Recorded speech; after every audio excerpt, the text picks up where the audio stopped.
Hello दोस्तों, नमस्कार। आप सभी का हमारे इस YouTube channel audio books of Prince में तहे दिल से स्वागत है। आप सभी से ये गुजारिश है, अगर आप हमारे इस चैनल पर पहली बार आए हैं तो सब्सक्राइब, लाइक और शेयर करना बिल्कुल न भूलें। तो शुरू करते हैं एक नए एपिसोड को। इस एपिसोड का नाम है जीना इसी का नाम है।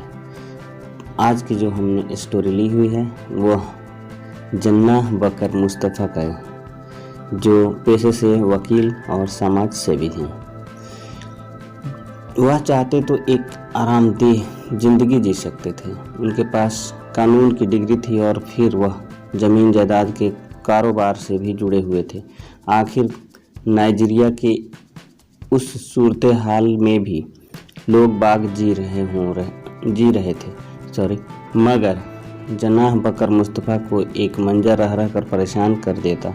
सड़कों पर बिलखते सुबकते बच्चे ये वे यतीम बच्चे थे जिनके अपने किन्हीं कुदरती वजहों से मौत के शिकार हो गए थे और इनका हाल पूछने वाला कोई न था। समाज उन्हें अजीब हिकारत भरी नज़रों से देखता। बोर्नो सूबे की राजधानी मैदुगुरी में ऐसे बच्चों की तादाद काफ़ी थी।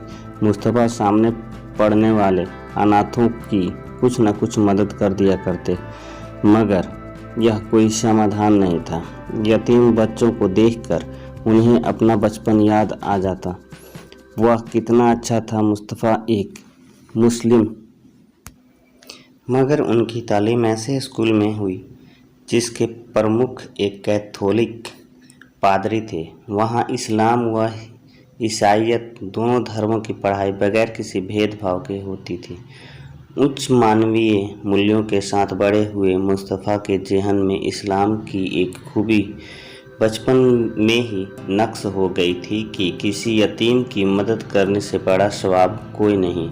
मुस्तफ़ा ने मजहबी और आधुनिक दोनों तरह की पढ़ाई की और आगे चलकर वह शरीयत कानून के भी माहिर वकील बने। इसलिए जब उनकी माली हैसियत अपने तय कुछ करने लायक हुई तो उन्होंने साल 2007 में सबसे पहले मैदुगुरी के 36 यतीम बच्चों के लिए फ्यूचर प्राइमरी स्कूल की नींव रखी। इसमें उनकी पढ़ाई के साथ साथ भोजन, स्कूल ड्रेस और प्राथमिक उपचार की भी व्यवस्था की गई। उस वक्त तक मुस्तफ़ा को कोई इल्हाम न रहा होगा कि उनका यह स्कूल एक मिसाल बनने वाला है। दरअसल यही वह समय था जब आतंकी संगठन बोको हराम ने नाइजीरिया में तेजी से सिर उठाया। बोर्नो सूबा उसकी बर्बरता का केंद्र बनता गया।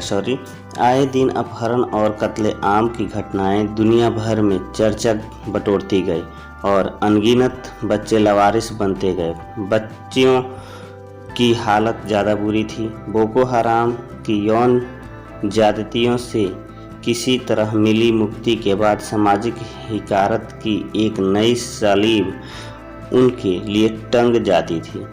बोको हराम की हिंसा दिन ब दिन बढ़ती जा रही थी। बोर्नो में अराजकता का आलम था और अनाथ बच्चों की बढ़ती संख्या मुस्तफ़ा की नींद उड़ाने लगी थी। हर कुछ दिन पर किसी यतीम बच्चे को बुरी तरह पीटते या दुत्कारे जाते देख उनका मन खिन्न हो उठता। अंततः उन्होंने एक बड़ा फैसला किया। मुस्तफ़ा जानते थे कि जब तक नफ़रत का जड़ से इलाज नहीं किया जाएगा तब तक समाज में शांति और स्थिरता नहीं आएगी। साल 2009 में उन्होंने तय किया कि वह यतीम बच्चों में कोई बाड़ेबंदी नहीं करेंगे, भले ही वो बोको हराम के आतंकियों के बच्चे क्यों न हो। वह ऐसे बच्चों के वैधानिक हक की रक्षा के लिए अदालत में भी खड़े हुए, पर इस आतंकी संगठन के सताए लोगों को यह नागवार गुजरा। कईयों ने मुस्तफ़ा को बोको हराम का वकील तक कहना शुरू कर दिया, मगर मुस्तफ़ा अपने ईमान पर थे। सोचिए कितनी बड़ी चुनौती रही होगी जिन दहशतगर्दों ने आधुनिक शिक्षा के खिलाफ हथियार उठा रखा हो। उनके ही बच्चे परिवारों में इसकी रोशनी पहुंचाने की कसम मुस्तफ़ा ने खाई और उनकी इस मनसा प्रतिबद्धता ने कैसा असर डाला, इसकी तस्दीक चंद वर्षों के भीतर ही हो गई। 2014 में बोको हराम ने चिबोक शहर के एक स्कूल से 270 लड़कियों को अगवा कर लिया। चारों तरफ कोहराम मच गया। दुनिया भर की सरकारों ने बोको हराम से इन बच्चियों को सकुशल छोड़ने की मिन्नतें की, मगर दहशत के कारोबारियों को तो सिर्फ अपनी सौदेबाजी के नफ़े नुकसान का ख्याल होता है। 2 साल बीत चले थे, दुनिया अपनी अन्य चिंताओं में डूब गई थी।